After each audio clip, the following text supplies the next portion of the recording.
Hello. As you know, I am all about new experiences and new adventures. But let me tell you, there are some new experiences and some new adventures you just never want to have. And this is one of them. I am gassing up the car, not for a road trip adventure or an epic quest. I am gassing up the car so it will be ready tomorrow morning when I take Allie to the hospital for surgery. Actually, I guess I shouldn't say it's not part of an epic quest. It is in fact part of the quest for positivity, always to realize We can't always control our circumstances. We can always try and control our reaction to the circumstances. So we're trying to stay positive and see the good. this has all been the result of months and years of suffering For poor Allie, particularly in the last year or so. Crohn's disease has gotten worse and worse. For more than a year, she's had a blockage in her intestines, which over the past year has gotten more and more extreme, more and more painful, more and more restricted. She's gotten a little weaker and a little slower and much more anemic. There's been days where no food or water would stay down. She's been throwing up. She's ulcerated from stem to stern. There's a couple of herniated parts of her esophagus. It is not good, not easy. And even when she's remained super positive, I have had the experience this year, the fun new experience of seeing the person that I love most in the world deteriorate and suffer and go through all of this with a smile on her face and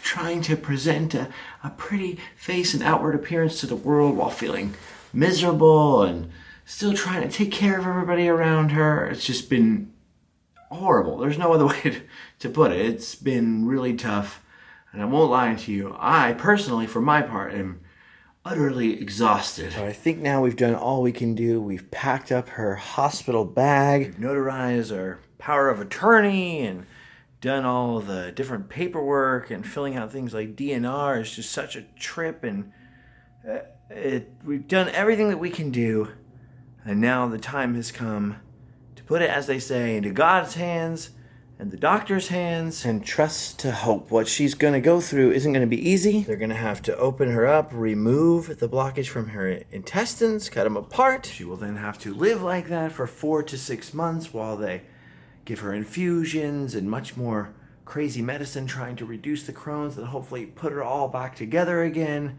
at the end of that time. So it's not just one surgery, it's 2 surgeries. But this first one is a big hurdle that hopefully It's going to remove the main problem and the main area of problems. and if everything goes well, then she should be feeling a lot better, even with the surgery and the recovery and all that difficult stuff she's going to have to face. It should be better, because up to this point, for months and months, it's been knife edge every other day.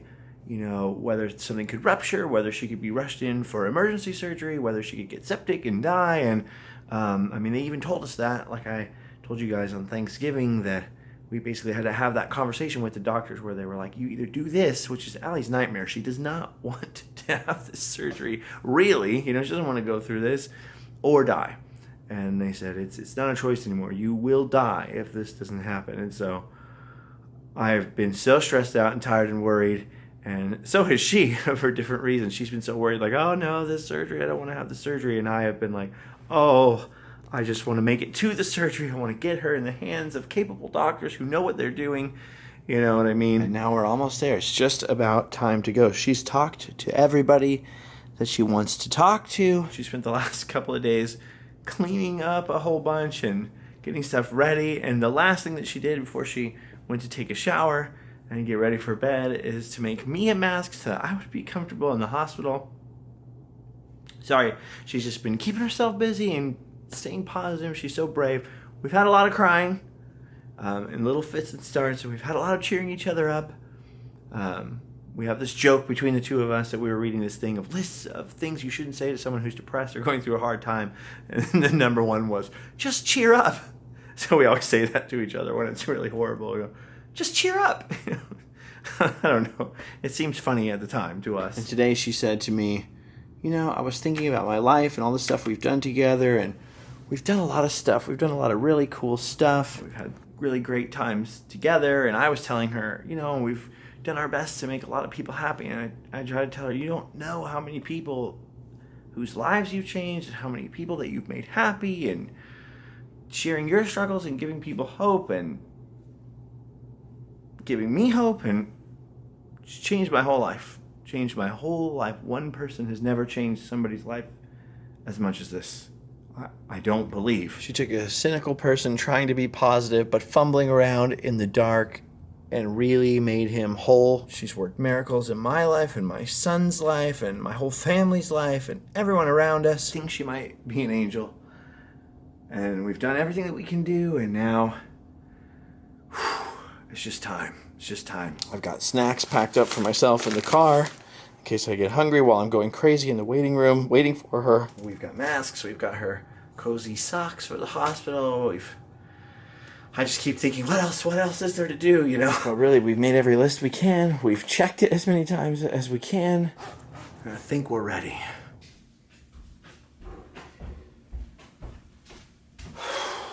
How you feel, little bean? A little scared.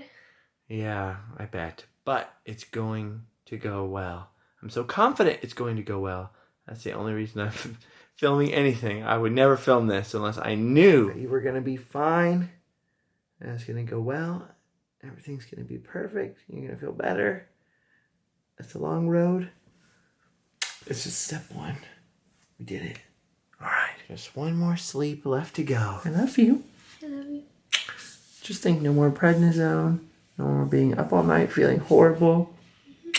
Hopefully no more sleeping 20 hours a day and having terrible weeks in a row where you can't move. It's going to be for the best. But first, sleep. Good night, everybody. You're going to get all better, and then we're going to have a baby and live on top of a mountain and start a family band. And everyone will be invited. Well, most everyone. Okay, you ready? Okay. All right, this is it. Going to the hospital. You ready? Yeah. Ready to start getting better? Mm-hmm. Knuckles. Okay, she got all checked in. Met the doctors, met the nurses, met the surgeon again, of course. And then the moment came, and they wheeled her away. And now I'm in the weird little garden for the next couple of hours, pacing around, drinking coffee, and trying not to cry. You know, we talk about all this stuff all the time, and the reason that we're sharing this with you guys, because lots of times people just post a highlight reel on social media and they make their lives look perfect, and that's just not the way that life is. It's not always perfect. In fact, I was actually at my son's Boy Scout thing last night. During the Scoutmaster Minute, he told some long story I wasn't paying attention to, and he got to the moral of the story at the end. And he was trying to tell the boys, like, the moral of the story is that everything comes in seasons, and just like the seasons, you're going to go through seasons. There'll be springtime and there'll be harvest, but you won't be able to get to the harvest without the boiling hot summers, and you won't be able to get to the beautiful springtime without the winters. Both of us very much believe in positivity and hope and trying to put as much love in the world as you can find it. And so we just want to encourage everybody else. You might be going through a season like this. But just remember, seasons come and go. And without the winter, there would be no spring. It's hard to be normal when you're in one of those moments where you can't do anything else anymore. You know, they got it all with the tubes and the things and the dials and the thing, and it's out of my hands, and you go, oh, I have no control. So anyway, we were laughing and positive, and she went away, and they gave her the good stuff, so she's in there now, and hopefully everything is going to be better than ever. We'll see. As nice as it is outside, I can't stand waiting this far away. I'm going to head back up to the waiting room and wait for her to come out. Several hours of waiting later, and a lot of pacing around hospital hallways with no clear idea of where I was going or what I was doing. And thank God Allie is out of the operating room and into recovery. And because of the pandemic stuff, nobody, not even your one allowed visitor, is allowed in the recovery room. Nobody's allowed until they get into a hospital room. But because they were so backed up from surgeries, from people not doing it because of the pandemic, there are a lot of surgeries going on right now, which means it could take a long time to get into a hospital room. So once again, I'm outside, but the important part is, thank the maker, she's okay. She's okay. it took longer than they expected, and the surgeon came out, and I did talk to him for quite a bit. There was much more extensive damage inside of Allie than they at first thought there was. Just severe scarring and tearing and ulceration and abscesses and everything else. It's just awful. But she got through it. You don't know how thankful I am. Because the surgery is so much more extensive, what they're telling me is we should be getting in a room here pretty soon, but she's gonna be much more drugged up than we thought she was going to be, and on a lot more pain medication, and basically, sadly, not fit for any visitors, not even you guys, my friends. So I think we're just gonna have to stop here with the good news. I apologize if everything isn't super coherent or if I'm all puffy looking. There's been a lot of crying today. But let's just stop with the good news. She's alive, she's well, the surgery seems to be successful so far. Our little Allie lives to fight another day. Now there's obviously gonna be some downtime for a while for both of us as she's healing and everything like that, but as soon as she's ready, I promise I'll be back and give you guys all an update. And I know she'll want to too. She'll probably do it first on her Instagram. She likes Instagram, or I'll post something on Instagram later today. That's a little bit easier than for her trying to talk or, you know, doing any kind of video in there. I'm over the moon. I'm so happy. I feel so tired now though, because I feel so relieved she's out, she's okay, and I just feel like crumpling down and passing out. So I'm gonna go drink a little more caffeine so that when they call me, I can be ready to go in that room. For now, we've all, especially Allie, done our duty. So it's time to go home and sleep well. Hug your loved ones, everybody. Thank you so much for giving me someone to talk to. It's something to do with my brain so that I didn't go crazy waiting today. I'll let you know what happens. I'll see you next time.